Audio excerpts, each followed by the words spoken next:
Good morning, everyone. It is a rainy fall day today, but I hope that the weather will get better. You can see back there on the mountains that it's nicer weather on the other side of the mountains. The sun is peeking out there. Chickens are out anyway. They don't mind this weather. And here we have the grass harvest from last week.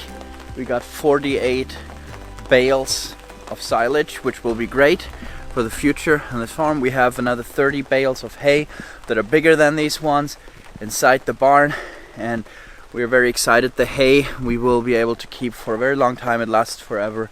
These bales we can feed whenever we need to. We can also cover our future Nordic gardens with them.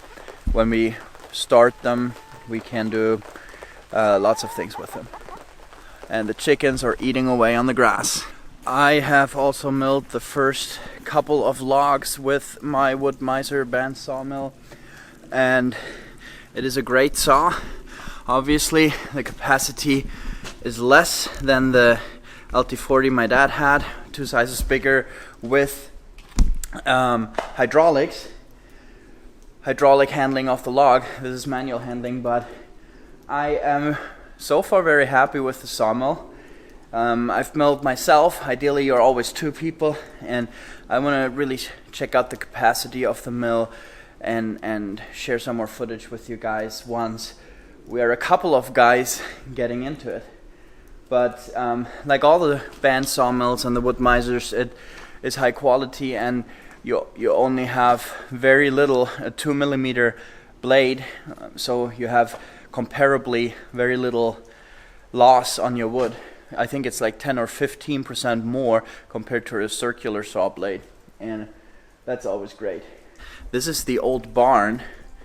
We're on the inside. They had 2 huge silos in here, as you can see behind me. This barn was built in the 50s. It was destroyed during the war, and they built it up after old models, and it is just huge. This was the old stable section, and back there I have my turkeys and chickens right now.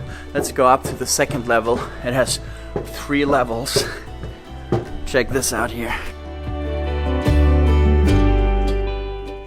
This is huge. The silos, there are 4 silos, these 2 and then those 2, and this is a very, very big section. Right above us here is all the hay and also straw from several decades ago that's still being stored there.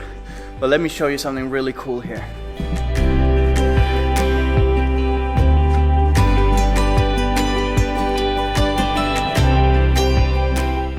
This is an old flour mill. Check this out. Old flour mill that is stored in this barn.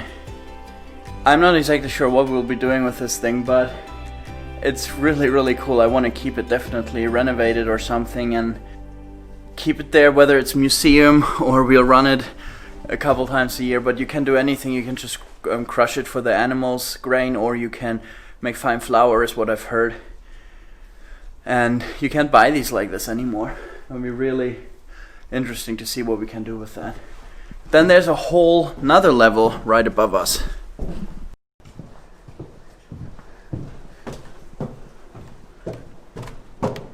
It is very dark in here, but you see the hay is there. This is the top of the silos. This is where it goes down towards the sawmill. This was where they dried their small hay bales back in the days. Gosh, this barn is huge. You have firewood that we're heating with right now, lay right here. And then this is the top entrance. Let's get out of here. Woo! So here we are. This is the top entrance of the barn. Very, very big building that has a lot of potential for different things, and right down there's the sawmill, and I hope to build a shelter right there for for the sawmill, because that's kind of it's close to the forest. It's where we stack wood from the forest anyways, and in there I'm gonna mill the lumber for that shelter, hopefully build it in the winter time. Something really exciting is that our first room is pretty much done, where we will be growing microgreens that have a very high value. We hope that we can start this now very soon in the winter months and start building a customer base already before the season 2021 starts. This will just give us a chance to already, with a really nice product, build trust among the customers and have customers ready for when we have more products available in 2021. And it's really exciting that the room is ready. Here we are in the room. We have running water here now, which is very exciting. Just to show you the setup here.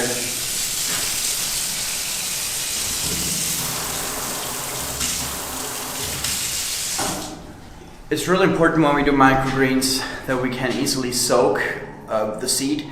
It's very important that we can wash the seed, that we can also rinse the trays after, and we'll have a workflow here. This is where the trays will be. We'll put them right on the table here with the greens harvester that's powered by an electric drill. We'll harvest the trays, and then there we can do all the soaking, washing, rinsing. We have both warm and cold water there. It's great to have this down here because we can use that for other things as well, cleaning some stuff when we get milk and want to make some cream, all that kind of stuff. Another very exciting thing is that even though we were very, very late in the season, I was able to get my hands on some garlic that we'll plant still this fall. As you know, garlic has been a bigger thing for us in Sweden. We grew a lot of garlic, and you plant that in the fall for best results, and you know, that's what we are going to do. And it's very hard to get your hands on good planting garlic, and we didn't just get any garlic.